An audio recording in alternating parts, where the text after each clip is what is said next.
The Judgment of Paris, Part 1. Welcome, viewers, to another fascinating journey into the depths of ancient mythology. Today we delve into one of the most pivotal and dramatic moments in Greek mythology, a tale that set the stage for the epic Trojan War. This is the story of the Judgment of Paris, a narrative filled with divine beauty, powerful gods, and the fateful decision of a young prince that changed the course of history. Join us as we unravel the layers of this legendary story, where every choice carries immense weight, and the whims of the gods can alter the fate of mortals and cities alike. Our story begins on the day of a grand celebration on Mount Olympus. The gods and goddesses had gathered to honor the wedding of Peleus, a mortal hero, and Thetis, a sea nymph. It was a joyous occasion, a rare union between mortal and divine. The great hall of Olympus was resplendent with gold and silver, and the air was filled with the sounds of laughter and music. Yet, despite the merriment, one goddess stood scorned and vengeful. Eris, the goddess of discord, had not been invited to the wedding.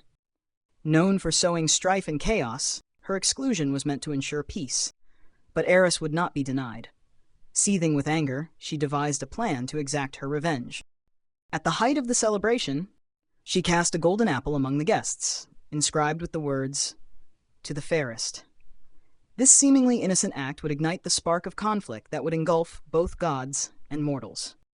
Three goddesses immediately laid claim to the apple: Hera, queen of the gods; Athena, goddess of wisdom and war; and Aphrodite, goddess of love and beauty. Each believed herself to be the fairest and most deserving of the golden prize. Their dispute soon grew heated, with none willing to concede. To resolve the matter, they turned to Zeus, the king of the gods, to make the final judgment. Zeus, wise and ever cautious, knew better than to get involved in this particular quarrel. He understood that choosing among his wife, his daughter, and his own temptress would lead to inevitable strife. To avoid the potential fallout, Zeus decided to delegate the decision. He chose Paris, a mortal prince of Troy, to determine which goddess was the fairest. Paris was known for his fairness and judgment, but even he could not foresee the consequences of this task. Paris, at the time, was living a simple life as a shepherd on Mount Ida, unaware of his royal lineage. As the son of King Priam and Queen Hecuba of Troy, he had been abandoned at birth due to a prophecy that he would bring destruction to his city.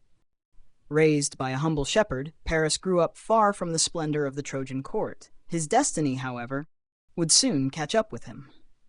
The goddesses, eager to win his favor, appeared before Paris on Mount Ida. Each sought to bribe him with promises of power, wisdom, or love. Hera offered him dominion over all of Asia and untold riches.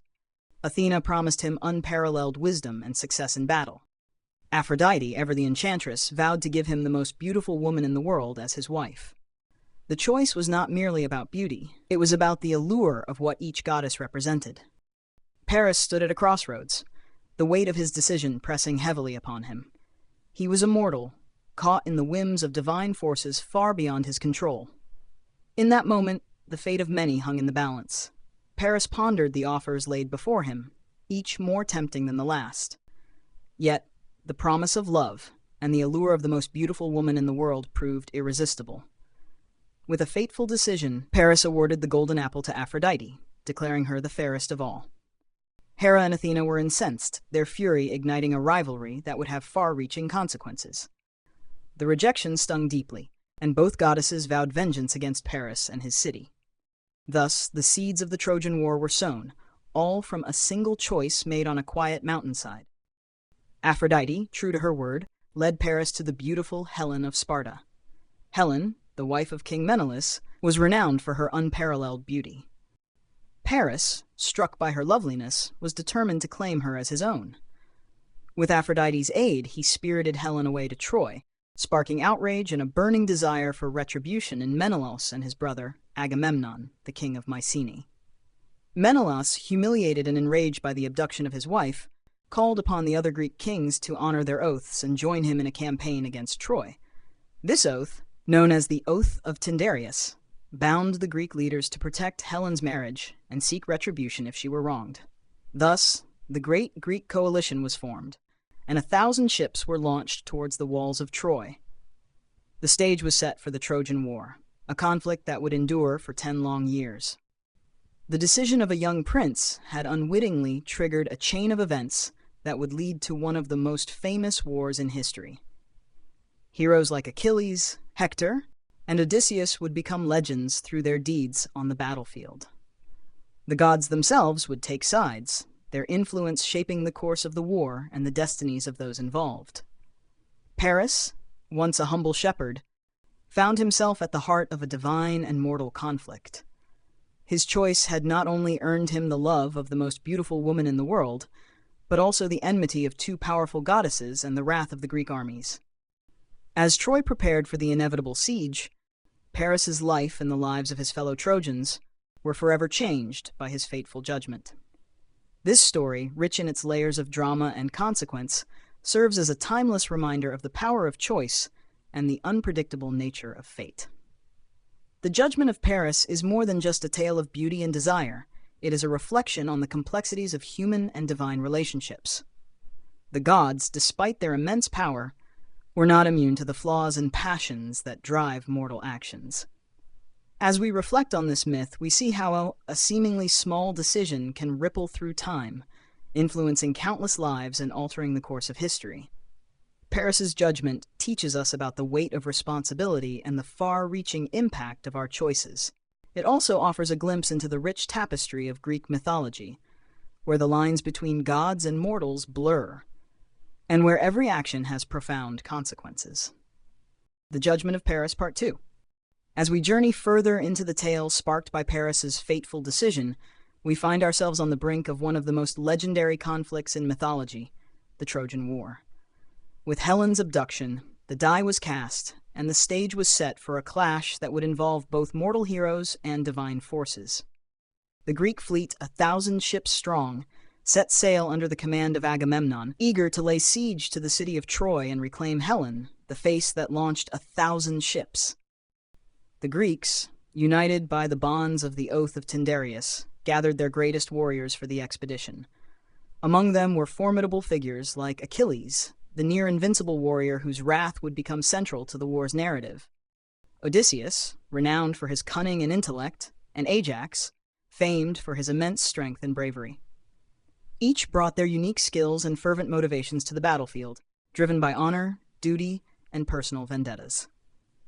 On the shores of Troy, the city braced for the oncoming assault. Priam, the venerable king of Troy, alongside his noble sons, prepared to defend their homeland against the Greek invaders. Hector, the valiant prince of Troy and a hero in his own right, stood as the city's foremost defender. Unlike his brother Paris, Hector's valor and sense of duty defined him. He was a warrior of unparalleled skill and a man deeply committed to his family and his city. The gods, too, were far from passive observers in this unfolding drama. The judgment of Paris had set them against one another, and their rivalries mirrored those of the mortals below. Aphrodite, having secured the golden apple in Paris's favor, took Troy's side, determined to protect her beloved Paris and his new prize Helen. Meanwhile, Hera and Athena, still smarting from their rejection, threw their support behind the Greeks, seeking vengeance and the downfall of Troy. The war that ensued was a complex tapestry of battles, skirmishes, and duels, each one laden with heroism and tragedy. In the early years, the Greeks struggled to breach the formidable walls of Troy. The Trojans, under Hector's leadership, mounted a fierce defense, their courage and tactical prowess surprising their adversaries. As the conflict dragged on, it became clear that this was no ordinary war, but a saga where the fate of heroes and the will of the gods intertwined. Amidst the chaos of war, Paris's role evolved from that of a mere prince to a warrior defending his home. Though not as formidable as Hector, Paris's skill with the bow and his tenacity on the battlefield earned him respect. His relationship with Helen, however, was a source of constant strife. Their love, though passionate, was seen by many as the catalyst for the war's suffering and loss. Paris's actions, driven by Aphrodite's promise, had brought both glory and ruin. One of the most poignant moments in this epic tale is the encounter between Menelaus and Paris. Driven by rage and a desire to reclaim his wife, Menelaus sought out Paris on the battlefield. The duel between the two was fierce, symbolizing not just a personal vendetta, but the larger conflict between the Greeks and Trojans. Paris, though a capable warrior, was no match for Menelaus's fury. It was only through the intervention of Aphrodite that Paris was saved, whisked away from the clutches of certain death. The duel, though inconclusive, underscored the deep-seated enmities and the complexities of honor and love that permeated the war. Helen's role in this was equally complicated. Though often portrayed as a mere object of desire, her perspective and experiences offer a nuanced view of her plight. Torn between her past with Menelaus and her life in Troy, Helen's narrative reflects the profound human costs of the gods' and mortals' intertwined destinies. As the war raged on, it became clear that neither side would easily yield. The Greeks, unable to breach Troy's walls through force alone, turned to guile and strategy. Odysseus, with his renowned cunning, proposed the idea of the Trojan horse, a massive wooden structure, ostensibly a gift of surrender, but secretly filled with Greek warriors. This ingenious ploy, a testament to Greek ingenuity, would become a pivotal turning point in the war. Inside the city, the Trojans, weary from years of siege and hopeful for peace, accepted the gift. In a fateful decision echoing Paris's earlier choice, they brought the horse within their walls. That night, as the Trojans celebrated what they believed to be their deliverance, the Greek warriors emerged from the horse and opened the gates to their comrades. The city of Troy, once thought impregnable, fell to the Greeks in a night of betrayal and bloodshed. Paris, witnessing the fall of his beloved city, faced the tragic consequences of his judgment. His decision to award the golden apple to Aphrodite had set in motion a chain of events that led to this moment of destruction. Paris himself met his end in the chaos, struck down by an arrow.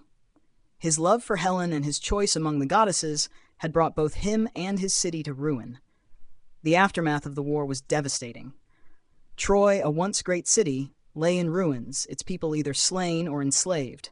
Helen, the woman at the heart of the conflict, was reclaimed by Menelaus and taken back to Greece. The Greek heroes, though victorious, faced their own trials and tribulations as they returned home. The gods, too, retreated to Olympus, their influence lingering over the mortal world they had so dramatically impacted. The story of the judgment of Paris and the Trojan War remains a timeless epic, rich in its exploration of human nature, divine intervention, and the tragic consequences of desire and ambition. It is a narrative that speaks to the enduring themes of love, honor, and the fragile balance between fate and free will. Through Paris's choice, we see how the actions of a single individual can ripple through time, shaping the destiny of many. As we conclude this part of our journey, let us reflect on the profound lessons embedded in this ancient tale. The judgment of Paris reminds us that our choices, no matter how small they may seem, carry weight and can lead to unforeseen consequences. It also highlights the intricate dance between the mortal and the divine, where even the gods are bound by the whims and desires that drive human actions. I hope you enjoyed this incredible story. We're eager to hear what you thought about the topic of this video, so don't hesitate to share your opinions and ideas in the comments below. We want to hear from you. And if you enjoyed this content, don't forget to subscribe to our channel. Here, we always dive into epic stories, fascinating curiosities, and much more. And to make sure you don't miss our upcoming videos, hit the notification bell. See you next time, and thanks for watching.